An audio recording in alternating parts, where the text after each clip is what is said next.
Um, Good morning or good evening or good whatever, wherever you are.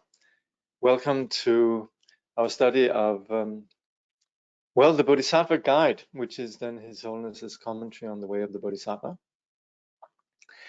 And as always, kindly generate the intention to approach this study with the appreciation that the subject matter is something which addresses the core issue of all suffering everywhere.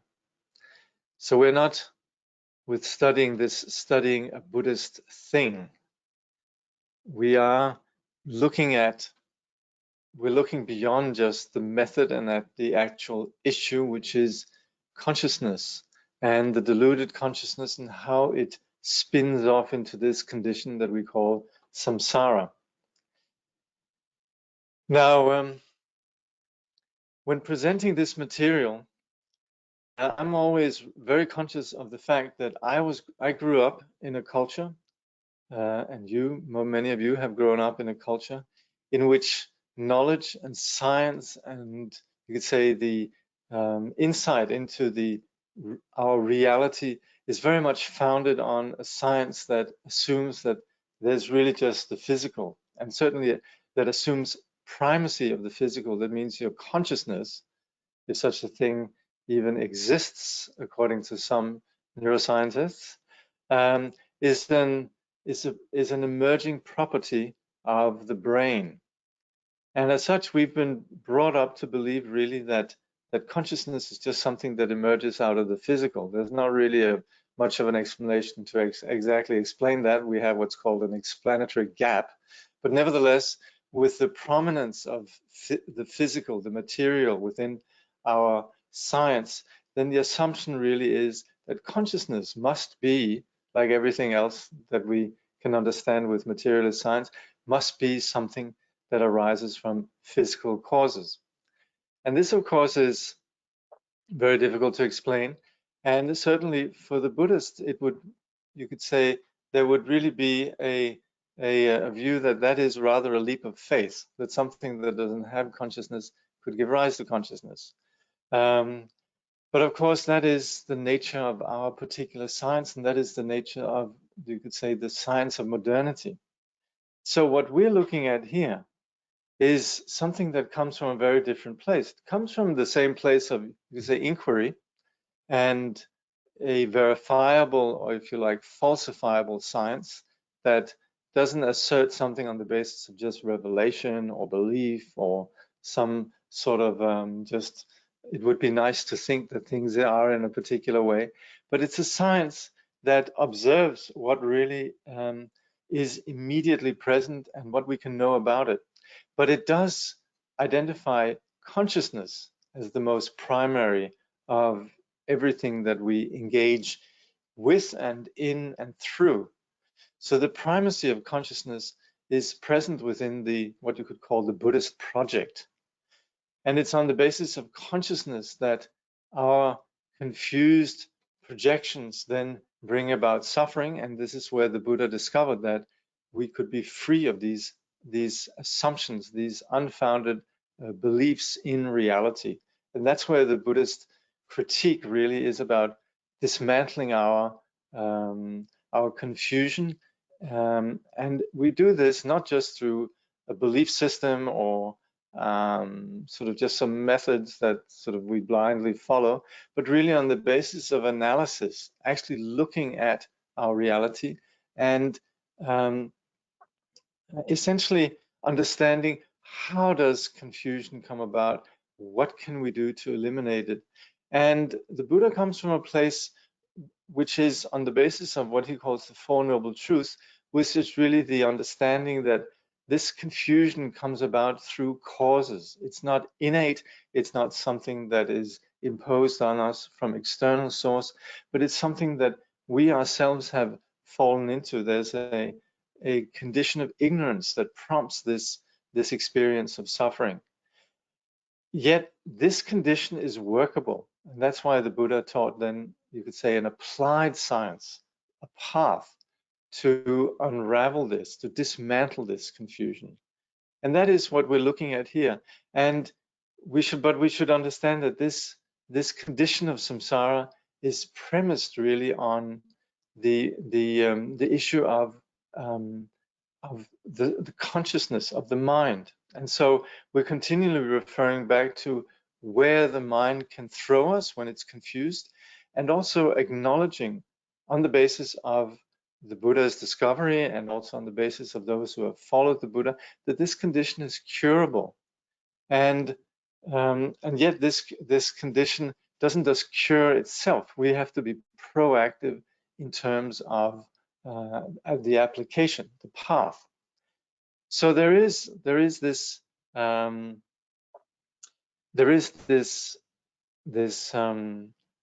heritage of tremendous insight that then comes from the Buddha, and which we presently are then engaging in.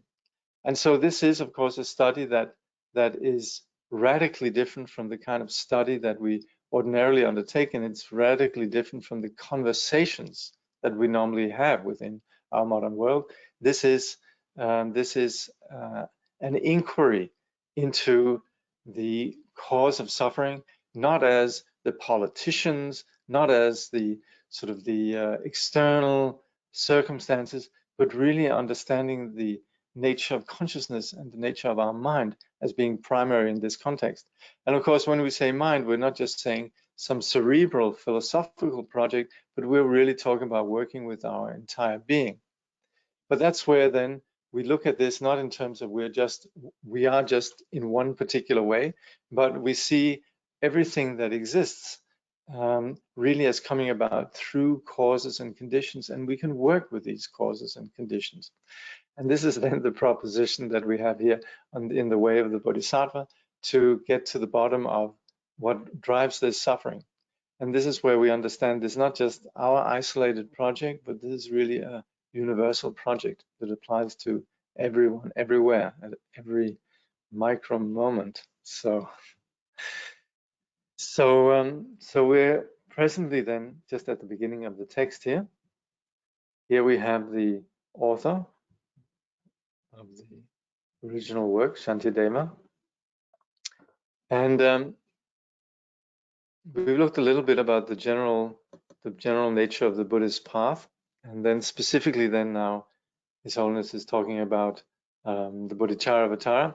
He says the Bodhicharyavatara is highly regarded by teachers of all schools of Tibetan Buddhism, all the Tibetan schools, and perhaps as many as 100 of them have written commentaries on it. So we have a lot of commentaries on this work, the Bodhicharyavatara. His Holiness says, when I received the teaching on the Bodhicharyavatara from Kunu Rinpoche, he often mentioned an excellent commentary written by Minyak Kunsang Sonam, a disciple of Jamin Khyentse Wangpo. This is His Holiness being very nice, because he's referring to this teaching was requested by some Nyingma teachers and some Kagyu teachers. And of course, Minyak Kunsang Sonam indeed was a disciple of Jamin Khyentse Wangpo, but he was also a disciple of Paltru Rinpoche. And he was particularly, actually, initially he was a geshe within the Gelug tradition. There's a rather sweet anecdote about Minyak Kunsang Sonam meeting Paltru Rinpoche, because Minyak Kunsang Sonam was a great geshe. He was extremely learned and a venerated teacher. And so when he traveled around teaching, he traveled with a great and rather impressive entourage, and I guess to some degree of pomp and circumstance. And on his way, he traveling in these circumstances of pomp, then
He was traveling with pomp and you've frozen for me.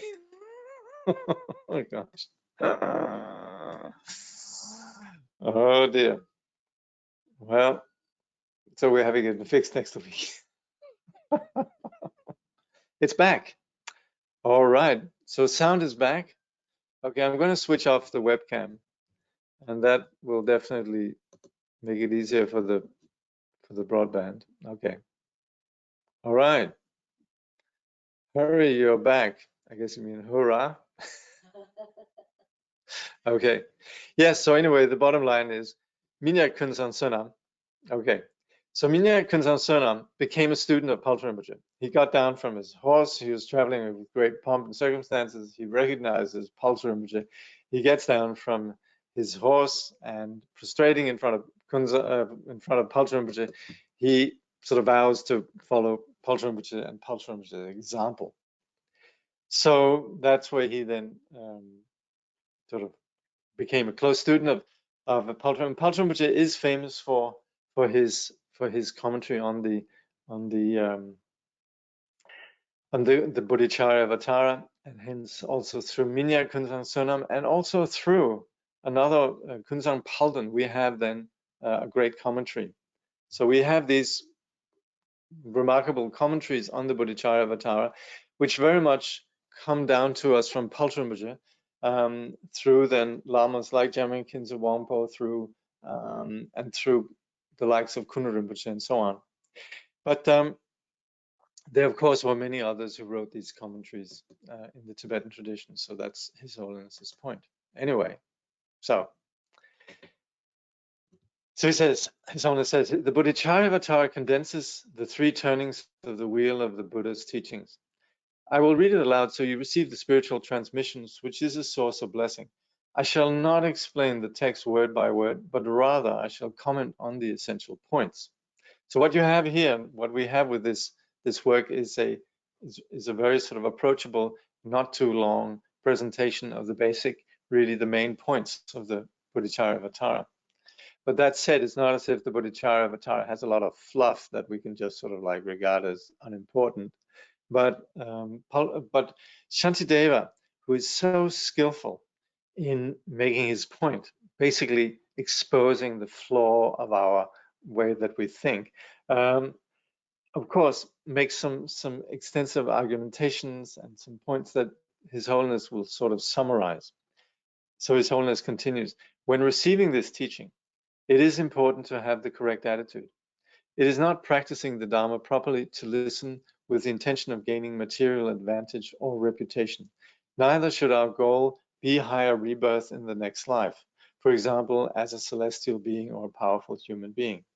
Nor should we be wishing only for our own liberation from samsara. These are all attitudes we should reject.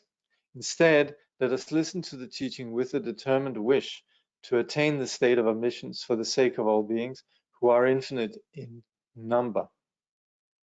So this is where we speak about three kinds of spiritual approaches. There's a spiritual approach that we just like to be happy. We just like to have happiness in this life and also in future lives. And again, this is where, of course, we're coming into a perspective that doesn't just think of our existence in terms of this particular one life.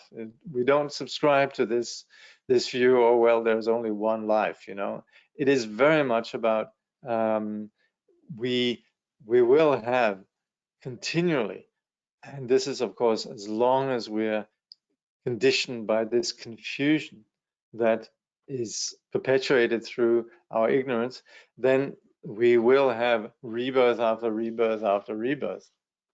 So that's where the inferior attitude, spiritual attitude, is just, may I have happiness. The more you could say insightful one is recognizing that this condition that we call samsara is something that we could be free from, and that's where there's the aspiration and the pursuit, the spiritual pursuit of gaining enlightenment, but really just in terms of, may I get out of here.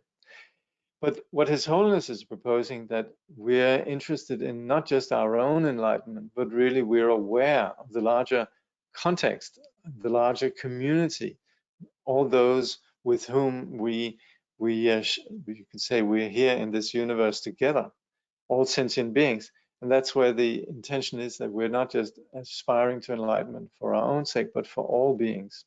And these are infinite in number. So His Holiness says, to achieve this goal, it's necessary to practice the profound and vast path prescribed in this text. And profound and vast are kind of buzzwords, actually.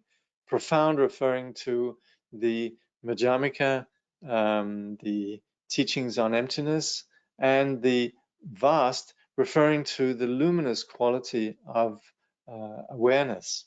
And so we can understand this in terms of, you could say, the nature of reality, but we can also understand this in terms of a couple of traditions that really emphasize these two aspects. One is the Madhyamaka, which is what we call the tradition of the profound view, and then the vast path, which is the Yogacarya approach. So these two, of course, are combined really in the Mahayana. He says, if we can maintain this motivation, meaning to practice the path with intention to free all beings, whatever positive actions we do will become the cause for supreme enlightenment. Even if such a wish does not come to us spontaneously, we can at least try to develop a positive attitude as we listen.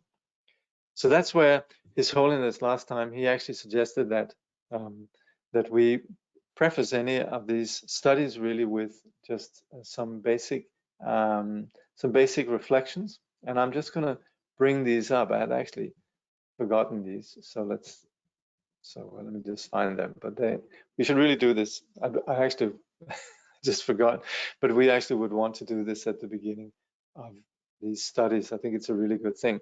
So the first two stanzas outline the scope of the teaching, and the last, which we can chant 3 times, is what we call taking refuge in developing the enlightened aspiration. So quoting from the Vinaya, it says, abandon evil doing, practice virtue well, subdue your mind. This is the Buddha's teaching. And then from the Prajnaparamita, like a star, an optical illusion, or a flame, a magical illusion, a dewdrop, or a bubble, like a dream, a flash of lightning, or a cloud, so should one consider all compounded things. In the Buddha, the Dharma, and the Supreme Assembly, I take refuge until I attain enlightenment. Through the merit of practicing generosity and so on, may I attain Buddhahood for the benefit of all beings. In the Buddha, the Dharma, and the Supreme Assembly, I take refuge until I attain enlightenment. Through the merit of practicing generosity and so on, may I attain Buddhahood for the benefit of all beings. In the Buddha, the Dharma, and the Supreme Assembly, I take refuge until I attain enlightenment. Through the merit of practicing generosity and so on, may I attain Buddhahood for the benefit of all beings. Now, in the third line of the last stanza here, it says, through the merit of practicing generosity and so on. This essentially means through the practice of the path that will be explained in the Bodhisattva, because through the merit of practicing generosity and so on, this refers then to the entire paramita vehicle. And it's on the basis of that which we then might attain enlightenment. So we could say, through the practice of the paramita vehicle, may I attain Buddhahood for the benefit of all beings. So then we look at His Holiness's commentary then on the first chapter. And it says, the Bodhisattva opens with homage to the Buddhas and Bodhisattvas, who are considered as the supreme recipients of offerings. Now again, there's something interesting with the Buddhist approach to offerings and the whole notion of, you could say, veneration, which is essentially dismantling our theistic, you could say, notions of absolutism. The moment that we recognize the value of enlightenment in the Buddha, we do so on the basis of our abiding enlightenment. So we're not externalizing the Buddha as somebody who is different from us. We're not externalizing the Buddha as someone who is essentially different. And it's really that this is our problem, that we tend to consolidate or turn into absolutes phenomena as absolutely existing in a particular way. The moment that we bow down to the Buddha, we're bowing down essentially to a condition that is free from this confusion. And confusion can play out in so many different ways. It can play out in terms of us saying there's nothing there, or we can say there's something there. And all of these are essentially conceptual constructs. You could say theistic beliefs, that we absolutize things. But the moment actually that we bow down to the Buddhas and Bodhisattvas, we're actually doing that on the basis of beginning to connect with that which is free from this kind of confusion. So actually with the act of making offering or bowing down, we're actually beginning to dismantle this confused condition, and we're implicitly also, despite what it looks like, particularly this is a point to be made for us persons of a, you could say, modern egalitarian democratic sort of convictions, that we're actually dismantling hierarchy. So oddly enough, by bowing down, we are beginning to dismantle the hierarchy of the difference between the Buddha or the deity and ourselves. So that's where the Buddhist texts, they always begin with this homage, which essentially creates the condition for us to achieve the very same level as those to whom we are paying homage, to those to whom we are making offerings. So His Holiness continues, or rather he quoting then the first verse in the Bodhicharyavatara. He says, "To those who go in bliss, the Dharmakaya they possess, and all their heirs. To all those worthy of respect, I reverently bow. According to the scriptures, I shall now in brief describe the practice of the Bodhisattva discipline." The term "those who go in bliss" is synonymous with Buddha and is a translation of the Sanskrit Sugata, or in Tibetan, Devarshekpa. The word is made up of two elements, Sukha, meaning bliss, and Gata, meaning arrived. The Sugata is therefore one who has reached bliss, or according to the treatise on logic, one who has reached or arrived perfectly. The attainment of this blissful state has two aspects, realization and elimination.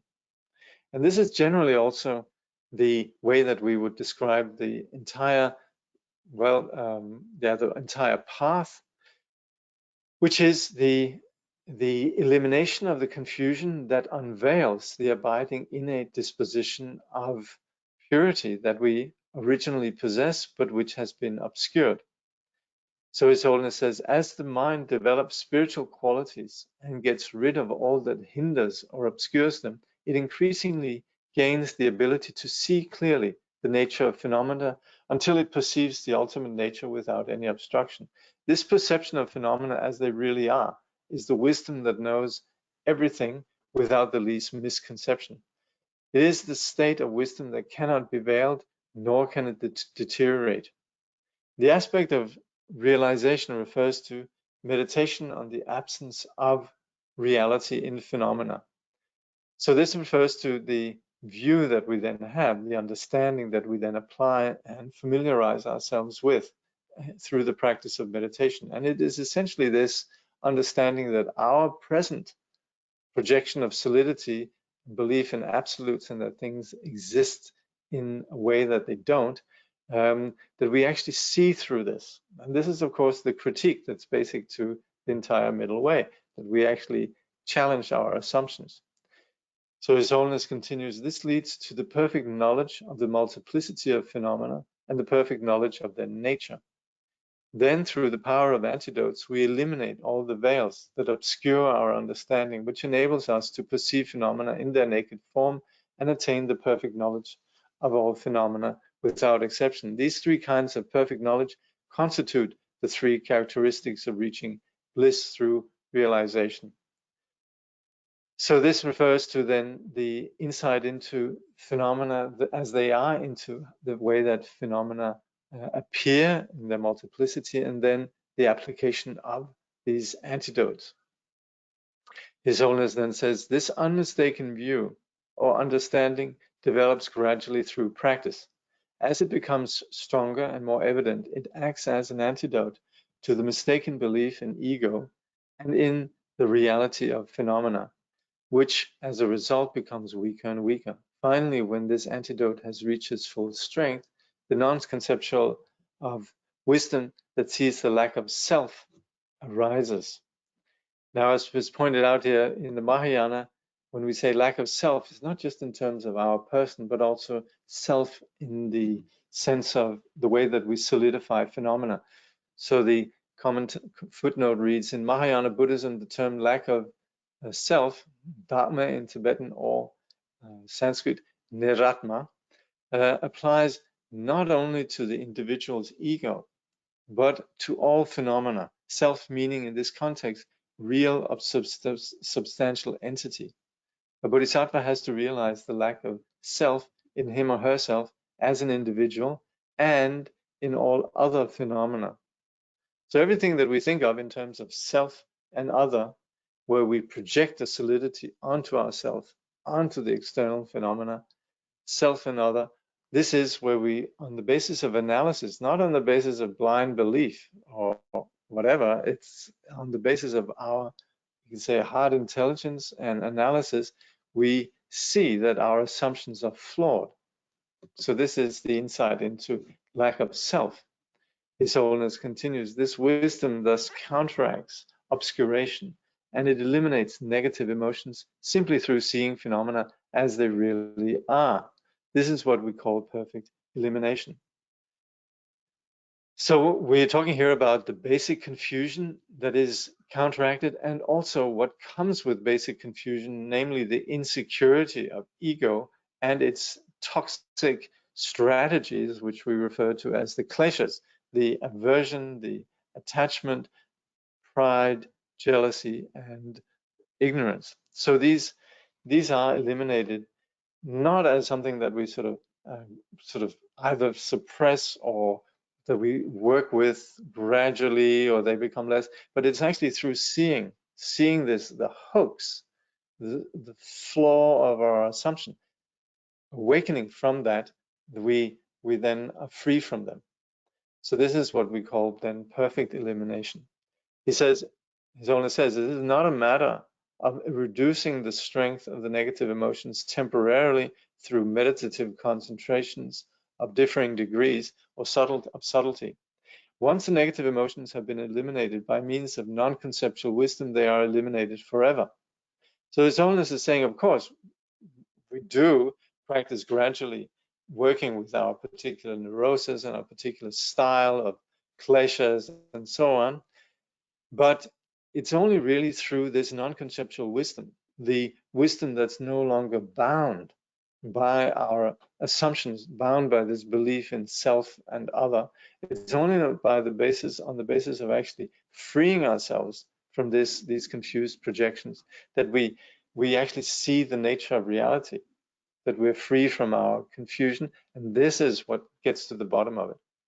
So on the basis of these obscurations and negative emotions being eliminated forever, His Holiness continues, they cannot recur even in situations that formerly provoke them. This is known as irreversible elimination.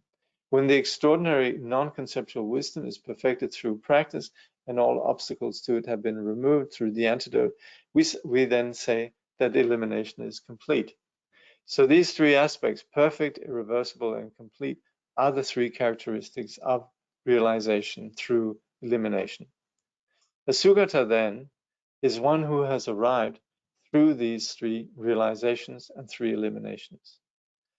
So, of course, what we're talking about here is really just these two aspects, elimination and realization. And what's implicit in this discussion is not that we're constructing enlightenment, but that we are uncovering enlightenment. Enlightenment has always been there, and on the basis of the path, we remove what it is that veils this innate disposition and it's on the, yeah. So His Holiness then continues, a Sugata who has the Dharmakaya starts by abandoning negative emotions, at which point he or she reaches the first of the 10 levels of the Bodhisattva path.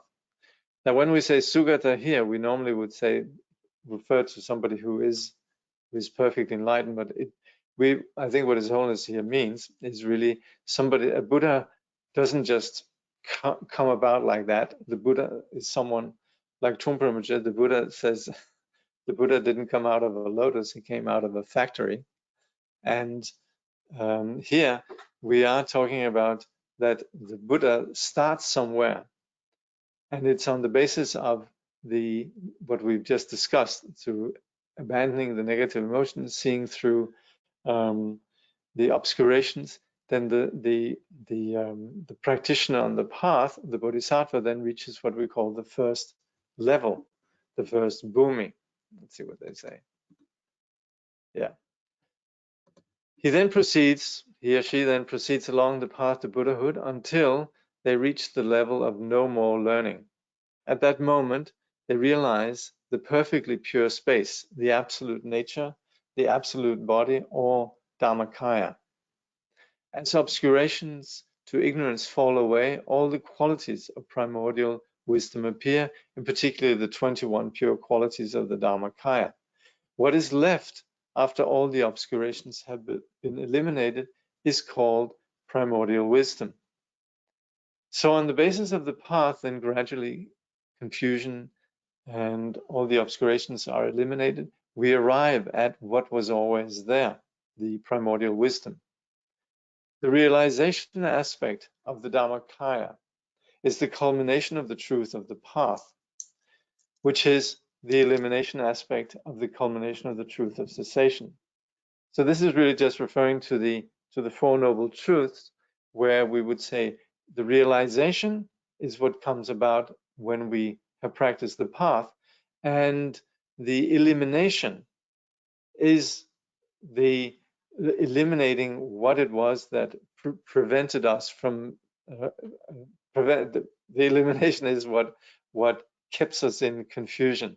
And that's the third noble truth, the truth of cessation. So they're essentially basically seeing at these from, you could say, the two angles of one is that something has been, the culmination of the truth of the path is then the Buddhahood.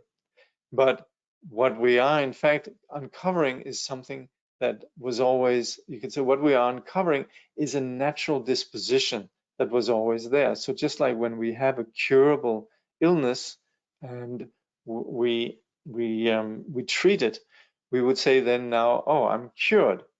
But in fact, in terms of that, we would say now I'm cured, but then we no longer sort of walk around saying I'm a cured person. We're really just back to being normal. And that's on the basis of having eliminated the illness.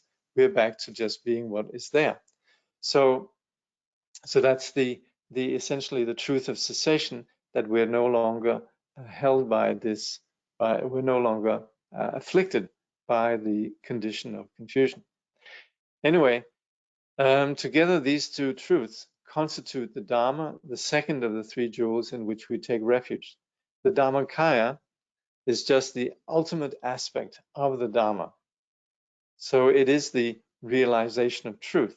So we would say when we take refuge in the Dharma, we're essentially taking refuge in the truth that was always there. Of course, the Buddha is essential because the Buddha is the one who has realized that.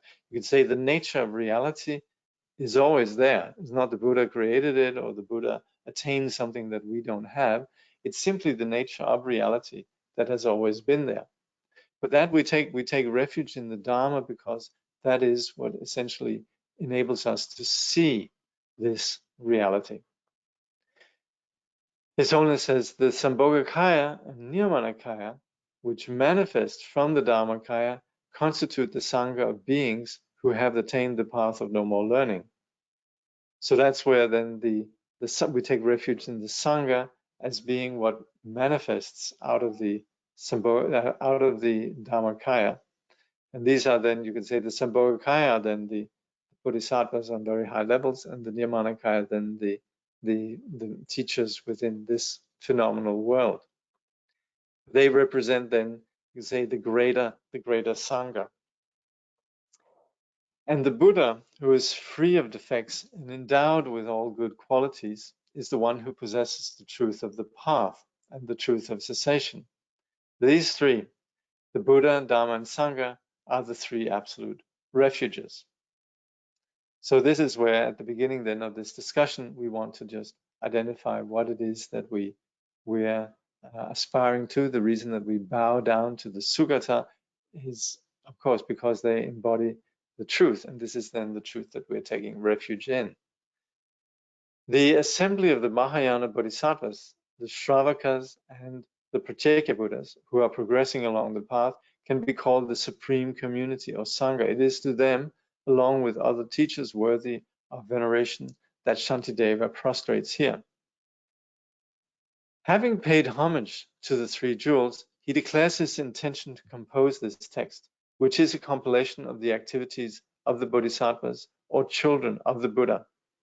Meaning, the activities of these are, of course, then the practices.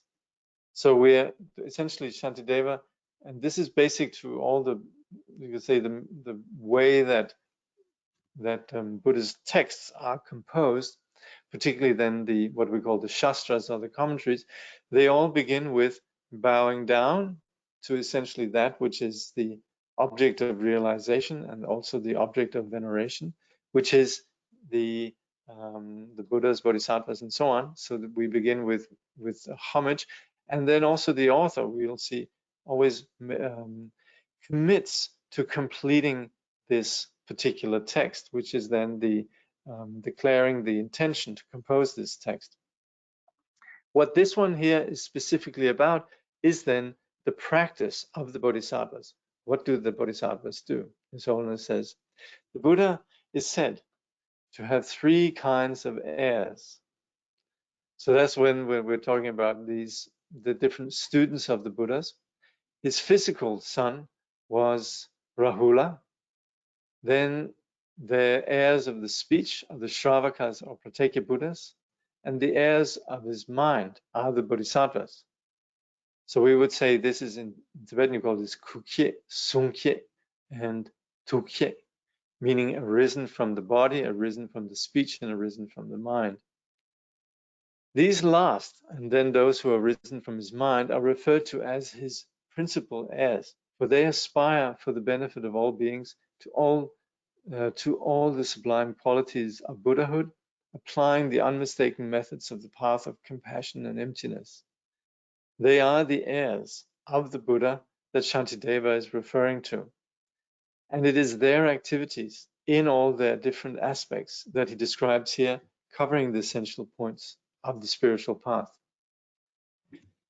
So the training of the Bodhisattva, which is then the subject of this particular book then, consists of the practice of the 6 or 10 paramitas. This can be summarized as 3 disciplines: avoiding harmful actions, adopting virtuous actions, and working for the benefit of beings. Okay, I think most of you might be familiar with the 6 and 10 paramitas. Yeah, these are the 6 paramitas that we generally speak about, which are generosity, discipline, patience, endeavor, meditation, and prajna. And then also we add to that skillful means, strength, aspiration, and primordial wisdom. So this is then what's going to be covered here. And His Holiness says then this is all then summarized in avoiding harmful actions, adopting virtuous actions, and working for the benefit of beings. Shantideva describes this path in 3 stages: entrance, training, and accomplishment. The entrance, this of course applies to us who are engaging with the Bodhisattva path, is taking the Bodhisattva vow and conceiving for the first time the aspiration for enlightenment, which is called bodhicitta, this aspiration. The main body of the text describes the training that follows the generation of bodhicitta, that is the practice of the 6 paramitas. This is what we will see in this book, which is essentially covers, let's say, the discussion of the paramitas. The goal of this, the accomplishment of Buddhahood, is briefly described at the end of the 9th chapter. So this work then has essentially 10 chapters, but the main discussion really is held within the first 9 chapters, and then the 10th chapter is simply a chapter on dedication. So His Holiness says, what do we mean by bodhisattva? Bodhi means enlightenment, the state devoid of all defects and endowed with all good qualities.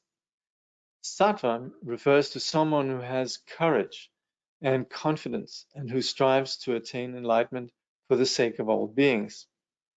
Those who have this spontaneous, sincere wish to attain enlightenment for the ultimate benefit of all beings are called bodhisattvas.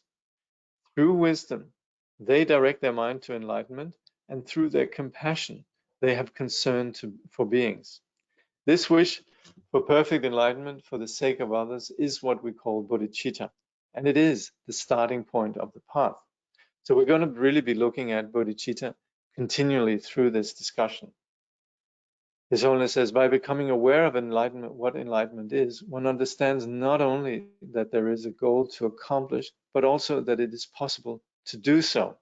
This is also what Tsongtse Rinpoche is always speaking about in terms of us taking refuge. He says the most important thing when we're taking refuge is simply to understand that our confusion is something that can be eliminated. It's removable. So enlightenment is something that is, it's possible. It's simply about uncovering or unveiling and realizing the disposition that has always been there. So His Holiness continues, driven by the desire to help beings, one thinks, for their sake, I must attain enlightenment. Such a thought forms the entrance to the Mahayana. Bodhicitta, then, is a double wish, to attain enlightenment in itself and to do so for the sake of all beings. His Holiness says, one may, of course, have some vague wish to attain enlightenment or feel it is something one ought to attain, but without having the certainty that enlightenment exists and that it is accessible, one will never accomplish it. It is therefore very important to know what enlightenment means. In this context, the explanation of emptiness set forth in the second turning of the wheel is crucially important. All phenomena are by nature empty, devoid of true existence. This is clearly explained in the Prajnaparamita text and the commentaries of Nagarjuna and his followers. So I think many are familiar with Nagarjuna, but he was then an Indian master responsible for the propagation of the Prajnaparamita teachings. His teachings on emptiness form the basis for the Madhyamaka doctrine, or the middle way. But what is our perception of phenomena at this moment? What Nagarjuna describes is not what we actually perceive at present. What we experience is just the opposite. Rather than perceiving phenomena as empty, we see everything as existent and real. If through study and practice we gain some understanding and confidence that the nature of things is emptiness, then we realize that our perceptions hitherto have not corresponded at all to the way things really are, and that we have been ignorantly clinging to our mistaken way of seeing things. Moreover, this ignorance has been the root of desire and hatred. In other words, it is the very root of samsara. Okay, I'd just like to focus a little bit on where His Holiness says it's essential to know what enlightenment means. Because of course you could say, well, enlightenment, how could I ever know what enlightenment is, right? And I remember once someone asking Jigme Rinpoche, what's nirvana like? And of course, Rinpoche, in his humility, says, "Oh, I wouldn't have any idea, but I do know that when I don't fall for the deception of my anger, then I feel far better." And that's a very kind, accessible way for us actually to gauge that enlightenment is not necessarily something that we should just hypothesize as some impossible goal way out in the future, but it is the presence of the sanity that is always immediately available when we're not indulging our particular neurosis. And what we really are talking about here is a critique of our assumptions. When we talk about emptiness, we're not talking about some hypothetical experience that we might or might not have. It's an analysis of our reality. We're going to, of course, look at this in greater extent, but it really just means a critique of our assumptions. And that is what the Prajnaparamita teaching, what Nagarjuna talks about, the middle way, what have you, Madhyamika, all of these teachings, the second turning of the wheel, all of these are encouragements for us to look at our assumptions that we take so seriously and we think are so real. We assume that phenomena exist the way that we see it. And it really, all it takes is for us to begin to question, challenge ourselves in our assumptions. So we're not talking about going off in some incredible sort of transcendental domain, but we're simply just talking about beginning to work with our limited assumptions. Even the moment that we begin to challenge some of our, you could say, habitual patterns or habitual reactions. We might get angry when we think of something or somebody. And all we need to do is actually think this could possibly be seen from another angle. Already there, we're introducing the, you could say, the openness, the flexibility, or rather the lack of some solid reality that we impute on it. We have to also be a little bit humbly aware. We are actually imputing realities on things. We might think, oh yeah, this person is really a bad person. But then somebody else might look at the same person and actually think this person is a very nice person. You know, somebody might be an awful person according to a lot of people, but then, you know, their family or their parents might say, no, he's a really good guy, or she's a really decent person. So the realities, they don't exist in the objects themselves. They exist the way that we project onto them. And this is where what we're doing here is challenging the validity of our projections. So we shouldn't think that this discussion of enlightenment and emptiness is something that's beyond our grasp. It's actually something that's essential for us as we're progressing along the path. And what we're addressing here is a stubborn condition of ignorance, which is not really ignorance in terms of we're lacking some sort of incredible wisdom of any sort, but more ignorance in the terms of a proactive praxis of ignoring. And that's the stubbornness of it. That is that I don't want to know. And that's what we're challenging. We're challenging our prejudice, our stubborn prejudice and our stubborn belief in our views. And that's what we're doing with the analysis or the teachings on the Prajnaparamita, the teachings on emptiness. And this is what's implicit with what we mean with enlightenment, that we're beginning to eliminate this confusion that drives us to stubbornly drives us to perpetuate our own suffering. And the good news is this is removable. It's just a condition of delusion that if we look at it, just like a bubble, is something that we can pop. So this is where next time we'll continue then His Holiness's discussion on what we mean with this ignorance. Okay.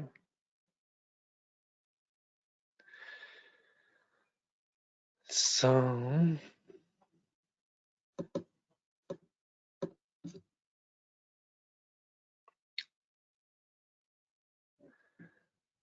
okay. What is meant by no more learning? This is what essentially what we mean with Buddhahood. Okay. No questions at all? Okay. Okay, then what's the difference between Yogacarya and Madhyamika? It's really just a difference in emphasis. Sometimes these are seen as being, you could say, different approaches. Sometimes these are seen as being different philosophies, but they're very complementary. The Madhyamika is essentially the critique that dismantles our theistic beliefs. It's the critique that dismantles our beliefs that things exist inherently in some absolute way, and we can see that nothing actually has any absolute unchanging identity. So that's the Madhyamika, the middle way. The Yogacarya is what focuses on the mind, and particularly the Yogacarya highlights how the mind's quality, innate, is aware and unconfused. But also the Yogacarya very much is the ones who map how to identify the condition of confusion, the condition of the path, and the outcome then of the path. So the Yogacarya very much operates with identifying, working with the mind, whereas the Madhyamika, they're more just essentially highlight how nothing possesses any inherent existence. Perhaps this is a basic question, but do bodhisattvas in the bhumis manifest as human beings? Oh, that's not a basic question at all. But yes, they do. So we would talk about, for example, the great teachers as really bodhisattvas that have manifesting in this world. So, for example, Nagarjuna, His Holiness the Dalai Lama, the Khyentses, and so on.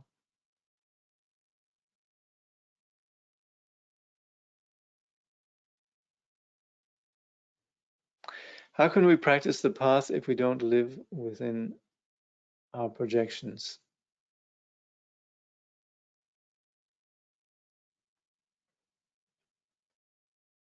Yes, well, we definitely need to practice the path because we are subject to our own projections. So we work with the path with the humble recognition that presently we're very much caught by our projections. So if we can access enlightened attitude now through practice, etc., how is it said that once you realize these things, a person is a non-returner? I can't understand not returning to confusion, even though I understand this enlightened state is temporary. No, we are presently gradually approaching the enlightened condition to become a non-returner. And of course, this can have different meanings in different contexts. So within the Mahayana, we would really refer only to a Buddha as a non-returner. Sometimes in other traditions, we talk about non-returner as someone who just abides on a condition of, you could say, cessation. But either way, the enlightened attitude is something that we're gradually expanding. You could say expanding our vision, understanding of. So ultimately, then, when we awaken completely, then we wouldn't say enlightenment is temporary. Then it is, you could say, we're no longer caught by the unenlightened condition. Who is this Rahula dude? The Rahula dude was the Buddha's son. This was and Rahula. When the Buddha came back to Kapilavastu, he was received by his father, by his wife, and by his son. There's a very beautiful, actually, there's a very beautiful passage in one of the sutras where Rahula asks his mom, "Who is my father?" And then she then Yashodhara, she then she sings this beautiful aria, basically.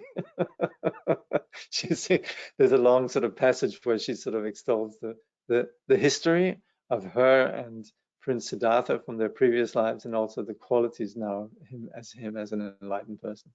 But anyway, Rahula then became one of the Buddha's students. The starting to eliminate negative emotions constitute the first bhumi, or the exhaustion of negative emotions. And is there a linear progression from one bhumi to another? Are they all accomplished at once? Okay. Well, the first bhumi is achieved through insight, through a substantial elimination of what we say cognitive obscuration. but both the cognitive and obscurations and also the, you could say, emotional obscurations, they persist throughout the bhumis, but become gradually eliminated as we gradually have realization. And so there is a linear progression from one bhumi to the other. So we talk about the gradual progression from the first to the 10th bhumi. Yes? Just to say that His Holiness the Dalai Lama is doing a live webcast today. I don't know what 13:30 UTC is, but if people are interested, it's going to be today. Okay. The live studio audience informs us that His Holiness the Dalai Lama is going to be giving a audience, a talk. The Heart of Buddhism to be a kind person. Today at 1300 hours UTC. That would presumably be, what's that? Is that UTC? Is what that? Greenwich Mean Time? Anyway, that would probably be quite a while from now. But anyway, there you have it. Oh, it's at 1:30 Sydney time. Yeah, okay, 1:30 Sydney time. Thank you very much. Yes, so by all means, please don't miss that. I don't know what the link is and where it's found, but anyway, it's probably out there somewhere. Does bodhicitta and the path to Buddhahood exist as a realistic goal independent of the teachings and the cultural manifestations of Buddhism? I've only heard of other Indian traditions speaking of the goal in their path as moksha or nirvana. Buddhahood appears to be specific to the Mahayana. Well, the Mahayana is a path that leads to enlightenment, and enlightenment as such is not something which is owned by Buddhism. It's just like when we say water boils at 100 degrees Celsius, we could say according to the metric system, but it's just that the metric system is one way that we can understand the fact of how reality, how water boils at one point, and trying to understand it. But the phenomenon itself has nothing to do with the metric system. And similarly also, the notion of enlightenment is not, you could say, something that's tied up with Buddhism as such. It's just that the Mahayana offers a path to uncover this reality that is the nature of phenomena, the nature of our reality. So that's what we mean with enlightenment. It's not a Buddhist project as such. It's just that the Mahayana offers a way in which we then eliminate confusion, and uncover this awakening. So it's important that we understand the Buddha didn't invent the Dharma, or the Buddha didn't invent enlightenment, and really just offers a path to freedom from obscuration and freedom from confusion. And that's also where we would say the path, really, the path of bodhicitta, etc., all of that is a path. It's like Tsongsa Khyentse likes to say, it's a placebo. It's something that enables us to uncover the wisdom that we already have. We could say we already are enlightened, and yet we fall into this delusion. And that's where we engage in the path. And so we would say the path is then abandoned when we reach to the other shore. So again, the path is not an end in itself. It's just a method that enables us, or a vehicle that enables us to reach this particular goal. So then there's a question. Oh yeah, then there's, if you want to see His Holiness teach then at 1:30 Sydney time, you go to his www.dalailama.com/live. Okay, thank you. Then here there's a question. Even though the Buddhas are omniscient and have no judgment and realize the emptiness of everything, would they still see that some acts are indeed wrong and harmful, not just empty? Is it possible that there are certain acts that are considered wrong by all beings generally, and therefore they are actually just plain wrong, full stop, regardless of angle looked at, such as sexually abusing a child. Yes, of course. So what we're talking about here is freeing ourselves from the neurosis and the deeply deluded conditions that would result in all of that, results universally in all acts of negativity that brings about suffering. So awakening is not removing ourselves, and that's of course also implicit in the enlightenment that we talk about in the Mahayana. Enlightenment is not removing ourselves into some rarefied spiritual dimension, but very much to eliminate the obstructions to benefit sentient beings in whatever condition they might be experiencing suffering. And that's why the Bodhisattva then would be there to stop or prevent any kind of, you could say, harm that takes place within the world. Of course, this is all contingent on the conditions being there and the karma of beings and so on. But the Bodhisattva is already from the start of the Mahayana path. The Bodhisattva vows to not retreat into nirvana and to always be there, benefiting sentient beings. Of course, this is a bit, we say this is a bit like the sun. The sun is there in the sky shining, but of course, there are many places where there's that which obscures the sun. And so it's not as if the Bodhisattva can just go in everywhere, but only in the places where you could say the conditions are there. So that's where, on the benefit of them, on the condition of the merit and the karma of sentient beings, then the Buddhas can benefit. But of course, this is the whole condition of samsara, is that there is tremendous suffering everywhere. And this is, of course, then the objective of the Buddha and the Bodhisattvas, to alleviate that. All right, so I went a little bit over time here, but we'll then dedicate.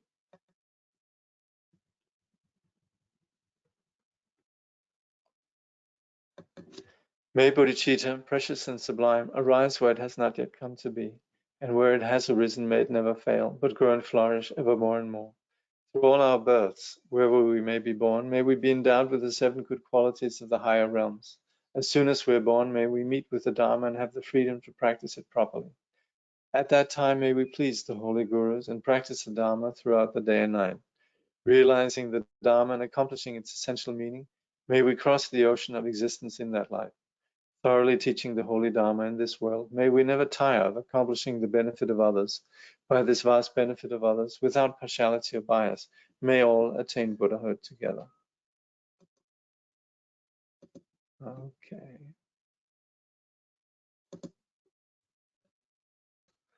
All right. Bye-bye. See you next time.